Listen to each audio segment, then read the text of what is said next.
It looks like a false alarm at Waco High this afternoon after a 911 call came in of an active shooter just before 2 o'clock. Yeah, we're being very careful about covering this because we don't want to encourage false reports, but we did want to update you on what was happening there. Dozens of Waco police officers surrounding the school and clearing rooms one by one this afternoon.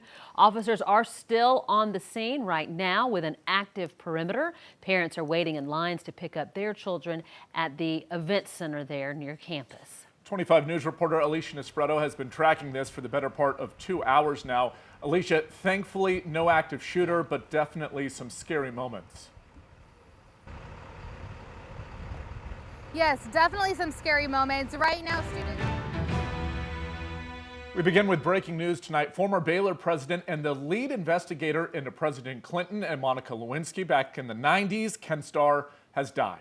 Starr was president of Baylor from 2010 to 2016. Before his time there, Starr was a judge and made national headlines as the lead investigator into the Clinton presidency, including both the Whitewater controversy and Lewinsky scandal. Starr was also named to President Trump's legal team for his first impeachment trial.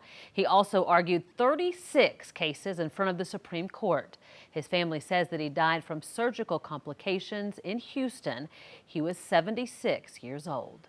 I reached out to Baylor right away this afternoon, the school's president, telling us in a statement, quote, Judge Starr was a dedicated public servant, an ardent supporter of religious freedom. Judge Starr had a profound impact on Baylor, leading a collaborative visioning process. Much more is available at KXXV.com.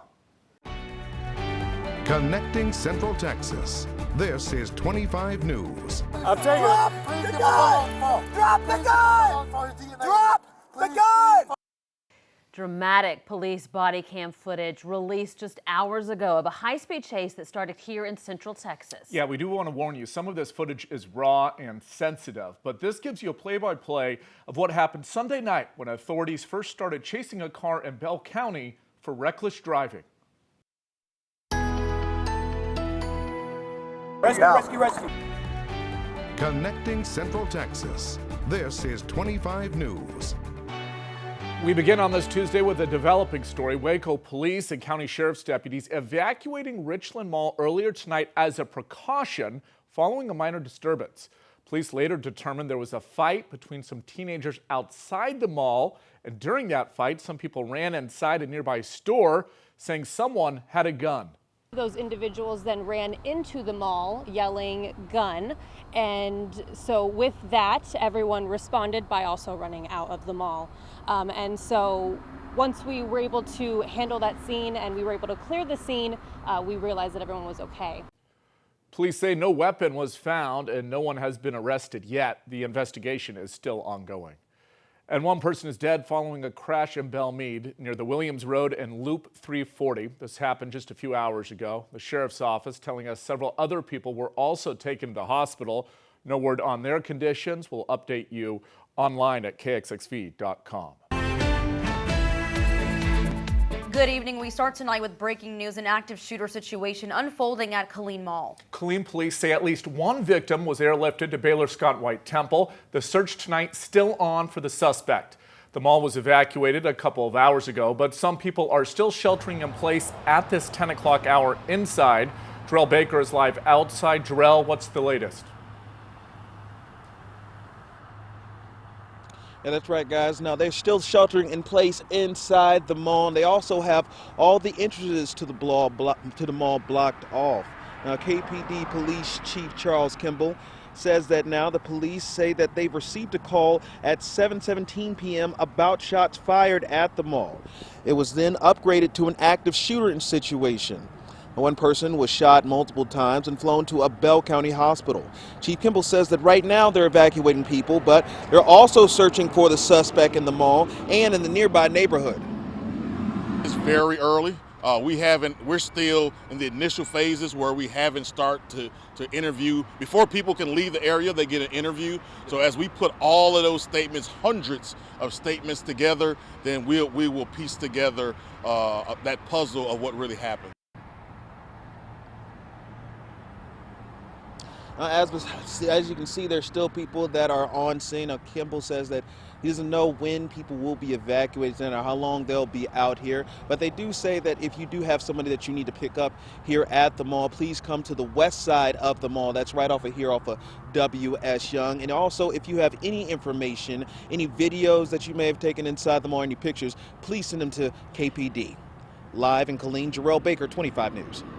All right, Jarrell, sounds good. We'll check in with you in just a minute. This just in, KPD releasing photos of the suspect. He's pictured right there, a white male around 6 foot, last seen in a white beanie and a white mask with dark clothing. The Killeen mayor telling us this does not appear to be a random attack. It looks more targeted, but no official word from police on that front. If anyone was at the mall around 7 p.m. and saw that individual, you need to contact police.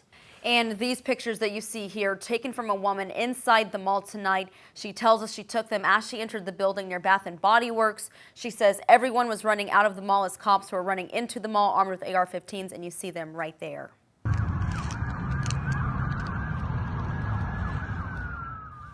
And then that video from another witness showing the massive emergency response just after 7:15 when those first calls came into 911.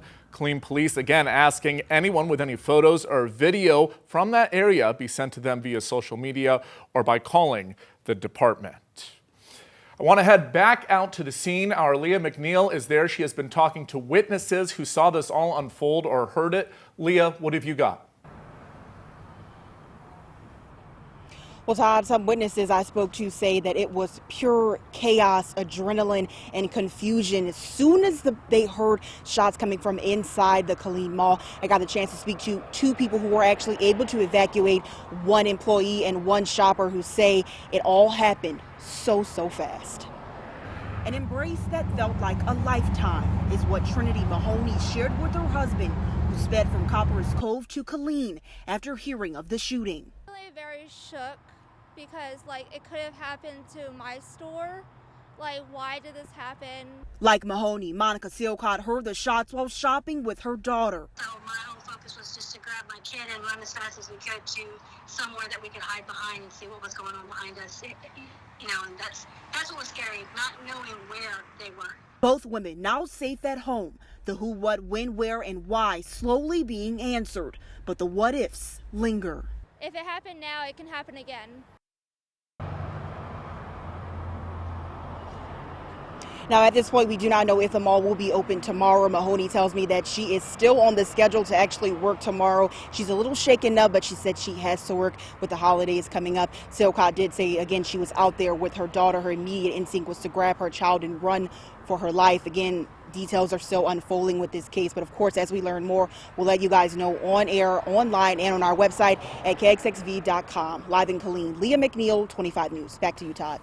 Certainly a very, very scary situation, Leah. Thank you. We will, of course, continue tracking this and have more on this story in our newscast.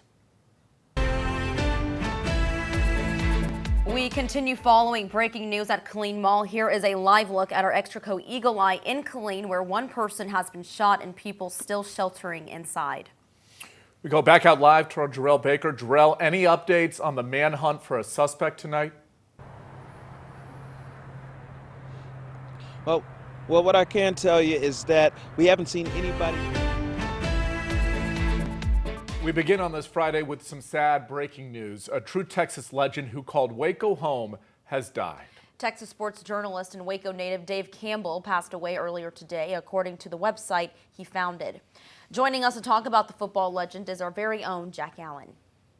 Yeah, guys, Dave Campbell was a pioneer for the game of football here in Texas. Born in 1925, right here in Waco, he graduated from La Vega High School when he was 18 years old. He was drafted to fight in World War II and earned a Bronze Star while fighting in France and Germany. After the war, he came back home and graduated from Baylor University, and soon after, his sports career took off. Campbell would become the sports editor for the Waco Tribune-Herald for 40 years, and during that time, he created what some people call the Bible of Texas football, aptly named Dave Campbell's Texas Football. The first copy of the magazine was issued in 1960, and Dave would stay the editor-in-chief until his death today. We caught up with Dave about 2 years ago to ask about the magazine. Take a listen. And to see it take off and to become an established product, Now some people call it the Bible of Texas sports, football, and you know, football is such a long-awaited product in Texas. Everybody waits for the football season, so it's really it's been a remarkable growth to see how the magazine has grown. Campbell was a past president of the Football Writers Association of America. He was inducted into the Hall of Fame in 2005. Campbell was 96 years old. And guys, it's no secret that he was a fan, of course, of high school football. We'll have highlights that I hope would make him proud later on in sports. Well said. All right, Jack.